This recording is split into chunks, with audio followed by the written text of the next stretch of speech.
मुफ्ती तारिक मसूद के बयानात के लिए मुफ्ती साहब के ऑफिशियल चैनल मुफ्ती तारिक मसूद स्पीचेस को सब्सक्राइब करें। इसलिए मेरे भाई, तो जब अल्लाह की नज़र में अल्लाह सबसे पहले है तो फिर नमाज भी सबसे पहले होगी कि नहीं होगी? अब इसका मतलब ये नहीं कि झूठ बोलना शुरू कर दें, लोगों को टोपियाँ करना शुरू कर दें, लोगों के बेवकूफ़ बनाने के, भाई मैं नमाज तो चूँकि पढ़ता हूँ तो इतनी बड़ी नेकी तो कर ही रहा हूँ। अल्लाह ने इससे बड़ा लफ्ज़ क्या होगा? लानतुल्लाहि अलल कादिबीन, झूठों पर अल्लाह की लानत। और अल्लाह कहते हैं नमाज जो सही तरीके से पढ़ता है तो नमाज उससे झूठ छुड़वा देती है, बेहयाई छुड़वा देती है। जो नमाजी नमाज पढ़ के भी झूठ बोलते हैं, लोगों के साथ बदसलूकी करते हैं, बद अखलाक़ी से पेश आते हैं, तो वो नमाज की एक फॉर्मेलिटी पूरी कर रहे हैं, एक फ़र्ज़ पूरा कर रहे हैं, नमाज को नमाज समझ के पढ़ नहीं रहे। क्योंकि नमाज ऐसा अल्लाह से रिलेशन मजबूत कराती है कि फिर इंसान को हर वक्त अल्लाह का ध्यान रहता है। और जब अल्लाह का ध्यान हर वक्त रहेगा, इंसान अपने आप को सुपीरियर समझेगा ही नहीं। जब समझेगा ही नहीं तो क्यों तकब्बुर से पेश आएगा लोगों के साथ? वो क्यों लोगों को नीचा दिखाने की कोशिश करेगा? जो आदमी जमीन पे सर रख के सुबहान रब्बी अल आला की सदाएं लगा सकता है, जमीन पर सर रख के कहेगा सबसे आला मेरा रब है, तो वो लोगों के सामने अपने आप को आला क्यों समझेगा भाई वो? इसलिए हमने उलमा से एक बात सुनी है कि तकब्बुर हमेशा अहमक और बेवकूफ लोगों में होता है। पहले मुझे ये बात समझ में नहीं आती थी, अब समझ में आती है कि तकब्बुर किस में होता है? इंतहाई दर्जे के बेवकूफ और इंतहाई दर्जे के अहमक। क्योंकि जो अक्लमंद लोग होते हैं उनको अपनी औकात पता होती है। बेवकूफ आदमी औकात बोलता है हमेशा अपनी, अक्लमंद को पता है यार हमारी क्या औकात है। अगर दौलत है हमारे पास, छीनने में कितना टाइम लगता है। लीबिया के सदर को देखो, अरबपति आदमी था, जब हालात चेंज हुए कोई खाने का पूछने वाला नहीं था उससे, शहजादों को। तो ऐसे हालात चेंज होते हैं इंसान के। मैंने अपनी जिंदगी में बड़े बड़े दौलतमंद देखे, दौलत गई, रोड पे आ गए बेचारे, वो डिप्रेशन में चले गए। तो अक्लमंद आदमी को पता है भाई छीनने में टाइम नहीं लगता, ये सेहत है, बीमार होने में टाइम, ऐसी ऐसी बीमारियां अटैक कर जाती हैं, आदमी सोचता रह जाता है। तो जब हर वक्त खतरात इतने मुंडला रहे हैं तो फिर इतराना, दौलत पे फख्र करना, सेहत पे फख्र करना, शादियों पे फख्र करना, ये सब बचकाना बातें हैं। ये तो मैं आपको वैसे ही मोटिवेट करने के लिए 19-20 की बातें कर रहा होता हूँ। तो लेकिन कोई चीज़ फख्र करने के काबिल नहीं है भाई। हजरत हकीमुल उम्मा मौलाना शरफ अली थानवी रहमहुल्लाह ने किसकी बड़ी प्यारी मिसाल दी है। उन्होंने फरमाया देखो, कोई एक ऑफिसर बैठा हुआ हो और मातहतों के सामने बड़ी शो मार रहा हो और ये मैं ये हूँ। बड़ा ऑफिसर आता है तो इसकी अपनी हैसियत 2 टके की नहीं रहती। ये खुद यस सर जी सर जी सर, उनकी मिसाल को मैं अपने अल्फाज में बयान कर रहा हूँ। ये खुद क्या शुरू कर देता है? यस सर जी सर, यस सर जी सर। अब बड़े ऑफिसर के सामने ये फूफा नहीं जाहिर करता है, ये तुम्हारी ऐसी की तैसी, वो भाई वो बड़े आ गए, वो अब हमारे बाप हैं। वो कौन है? अब उनकी तरफ तवज्जो करो। तो फरमाया कि ईमान वाले को हर वक्त एहसास रहता है कि भाई सुपीरियर कौन है? अल्लाह। तो किसी के सामने धौंस जमाने से पहले, तकब्बुर करने से पहले देखता है भाई मैं जो कुछ हूँ किसकी वजह से हूँ? अल्लाह। तो अल्लाह ने मुझे ये सब कुछ भीख में दिया हुआ है, मैं इतराऊंगा, तकब्बुर करूंगा, दूसरे को नीचा दिखाऊंगा, तो अल्लाह देख रहा है भाई वो मुझसे ये नेमत छीन सकता है, वो ये नेमत छीन सकता है मुझसे। तो इसलिए मेरे भाई, अल्लाह ताला ने सबसे ज़्यादा कुरान में जिस चीज़ पे ज़ोर दिया है वो है नमाज। और नमाज का बुनियादी मकसद अल्लाह से रिलेशन क्या हो जाए? मजबूत। तो ये रिलेशन कायम हुए बगैर काम नहीं चलेगा। मेरे अक्सर बयानात नज़रियात की इस्लाह पे होते हैं, कॉन्सेप्ट क्लियर करने पर होते हैं। तो कॉन्सेप्ट क्लियर करना काफ़ी नहीं है, नज़रिया दुरुस्त हो जाना काफ़ी नहीं है। मसाइल जब हल होंगे जब अल्लाह से रिलेशन मजबूत होगा, और वो कसरत से नमाज और खुशू खुजू से नमाज पढ़े बगैर वो मुमकिन है नहीं।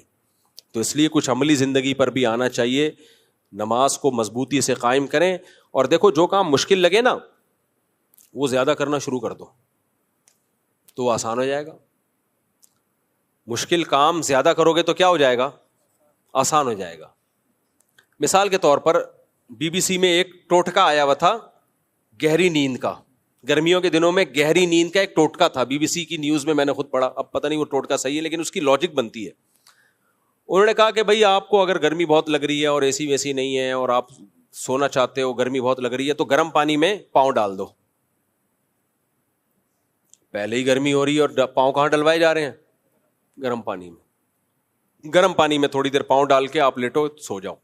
वजह क्या है कि वो जो आपको कमरे का टेम्परेचर है ना वो ठंडा लगने लगेगा, रहने दो, क्योंकि आप उससे ज्यादा गर्मी हो गई ना, सही है ना, उससे ज्यादा गर्मी हो गई है, लिहाजा कमरे का टेम्परेचर आपको क्या लगेगा, नॉर्मल लगना शुरू हो जाएगा। ये एक उसूल है। बड़ी टेंशन उठा लोगे तो छोटी टेंशन क्या लगेगी। तभी मैं कहता हूं 2-3 शादियां जो करते हैं ना, ये टेंशनें उनको मजाक लगती हैं, क्या मजाक कर रही है, कोई और बात। अल्लाह बचाए हमको छोटी बड़ी हर तरह की टेंशन से, लेकिन एक मिसाल दे रहा हूं मैं। कहते ये क्या है, ये कोई झगड़ा है। मेरे पास लोग फैमिली के झगड़े लेके आते हैं, मेरा बीवी से ये फड्डा हो गया, इसको फड्डा कह रहे हैं यार, तो ये तो हमारे यहाँ रोज हो रहे होते हैं छोटे मोटे, ये तो फड्डों के साशे हैं, इसको फड्डा थोड़ी कहते हैं। फड्डा तो वो होता है हाथ पांव तोड़ो, साले तुम्हारे मुंह तोड़ दें और तुम सालों का मुंह तोड़ दो, बत्ती सी बाहर निकाल दी, इसको क्या कहते हैं। ये जो तुम लेकर आए हो ना, मेरी बीवी ने यूं, ये क्या है, बच्चों वाले फड्डे लेकर आया वो तो। खैर, तो अल्लाह बचाए भाई हर तरह के फड्डों से। ऐसा ना कोई साले वाले से मुंह तोड़वा के बैठ जाए, या आप किसी साले का मुंह तोड़ दें। अल्लाह हम सब के मुंहों को बचा के रखे। तो बड़ी टेंशन जब इंसान उठा लेता है तो छोटी टेंशन उसको बोलो हल्की लगती है। तो नमाज पढ़ना मुश्किल लग रहा है ना, ज्यादा पढ़ लो। रोजा रखना मुश्किल लग रहा है, लगातार कई रोजे रख लो। पीर जुमेरात का रोजा बहुत आसान हो जाएगा आपके लिए, कई रोजे दबा के रख लो इकट्ठे, तो पीर जुमेरात को सुन्नत है वो आसान हो जाएगा। तो हम क्या करते हैं, हम उल्टा चल रहे होते हैं। हम ये समझते हैं कि किसी भी चीज को आसान बनाने के लिए उसको छोड़ दो, ना ना ना, छोड़ दिया तो और मुश्किल हो जाएगा वो। अब देखो डॉक्टर आजकल कह रहे हैं ना, कम खाओ, वेट को कम करो। तो अक्सर डॉक्टर मोटिवेशन के लिए एक बात कर रहे होते हैं कि भाई आपको अगर भूख ज्यादा लग रही है, आप कम खाएं, थोड़े दिनों तक टेंशन होगी, उसके बाद भूख लगना ही बंद हो जाएगी। भूख लगना क्या हो जाएगी, बंद। और अगर आपने भूख का इलाज ये किया कि आज बहुत भूख लग रही है, आज 3 पराठे फोड़ दो, अगले वक्त में डबल भूख लगेगी, 6 पराठों की लगेगी भूख। खा खा के पूरे जो है वो घी का कनस्तर बन जाओगे और एक दिन धमाके के साथ फट जाओगे। तो ये इंसान की, आजकल डॉक्टर मैदा काट देते हैं, एक इसके स्पेशलिस्ट हैं, उनसे मुझे डॉक्टरों से जब कोई गपशप होती है तो बहुत नॉलेज लेता हूं मैं उनसे। एक ऑपरेशन होता है ना आजकल, मैदा काट के आधा कर देते हैं वो। उस आधे से फायदा ये होता है कि आपका पेट जल्दी भर जाता है। तो जब पेट ही जल्दी भर जाता है तो आपको ज्यादा खाने की हाजत होती नहीं है, तो उसके नतीजे में आपका वेट खुद ब खुद गिर जाता है। तो मैंने एक डॉक्टर साहब से पूछा, मैंने कहा अगर कोई कमबख्त फिर भी ज्यादा खाए तो क्या होगा। उन्होंने कहा मैदा दोबारा डबल हो जाएगा बढ़ के। मैदा क्या हो जाएगा, क्योंकि जब ठोसे जा रहा है तो मैदा भी खिंचता है आहिस्ता आहिस्ता, वो भी क्या करेगा, वो फिर बड़ा हो जाएगा। तो यानी ये भी उसके लिए है जो फिर भी हाथ कहीं ना कहीं उसको रोकना पड़ेगा। हाँ, ये फायदा होगा कि जैसे पहले बहुत डबल भूख थी तो वो कम हो जाएगी, तो 1-2 पराठे में पेट भरता था, आधे पराठे में भर जाएगा उसका पेट। लेकिन अगर वो हवस का मरीज है, उसको अपना आदत 2 पराठों का पूरा करना ही करना है हर कीमत पे, तो शुरू में तो उसको तकलीफ होगी 2 खाते हुए, उसके बाद फिर 2 ना खाते हुए बहुत तकलीफ होगी उसको, क्योंकि पेट बढ़ के क्या हो जाएगा। तो ये भी एक बहुत बड़ी मुसीबत है। आप भूख का इलाज ज्यादा खा के करते हो तो पेट का साइज उसी हिसाब से बढ़ता रहता है हमारे। फिर एक वक्त आता है पेट और देग में कोई फर्क रहता नहीं है, समझ रहे हो। तो जब नमाज पढ़ना मुश्किल लगे मेरे भाई, तो ज्यादा पढ़ना शुरू कर दो। मुश्किल काम का हल यह है कि वो ज्यादा किया जाए। मैंने अब तक अल्हम्दुलिल्लाह अपने आप को एयर कंडीशन का आदी नहीं बनाया है। कितनी दफा ऐसा होता है मेरे बच्चे एसी में सो रहे होते हैं, मैं एसी से बाहर सो रहा होता हूँ। अभी भी ऐसा होता है, कल रात भी मैं एसी के बाहर सोया हूँ, बच्चे एसी में सोए हैं। क्यों भाई, मैं क्यों अपने आप को मुसीबत में डाल दूं यार। पसीना निकले थोड़ा सा, रंग रंग रंग रंग रंग पंखे की आवाज आए, ऐसे नाजुक मिजाज हो जाते हैं, पंखे की आवाज से ही नींद नहीं आ रही होती। तो क्या फायदा ऐसे छुई हुई बनने का मेरे भाई। और ये जो पसीना निकलेगा फायदा होगा, फायदा होता है इससे पसीना निकलने से। तो कोई बात नहीं, कभी एसी में सो जाओ, कभी एसी के बाहर सो जाओ, हर तरह की आदत होनी चाहिए।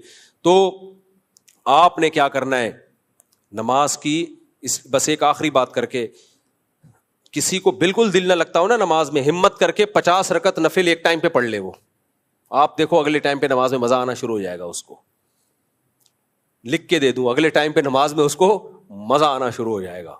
हिम्मत करके एक ही दफा में 50 रकत पढ़ ले, वो खुशू खुजू के साथ, ऐसे अकबल तरीके से नहीं पढ़े डिजिन डिजिन करके, तमीज से 50 रकत एक ही टाइम पे पढ़ ले, تو اگلے ٹائم پہ نماز بہت ہلکی لگنے لگے گی اس کو. اللہ تعالیٰ ہمیں نمازی بنائے, اللہ ہمارا اپنے سے تعلق مضبوط کرے, اس کے بغیر گزارا ہے نہیں. دنیا میں بھی سکون ملے گا بھائی, آخرت میں بھی ملے گا.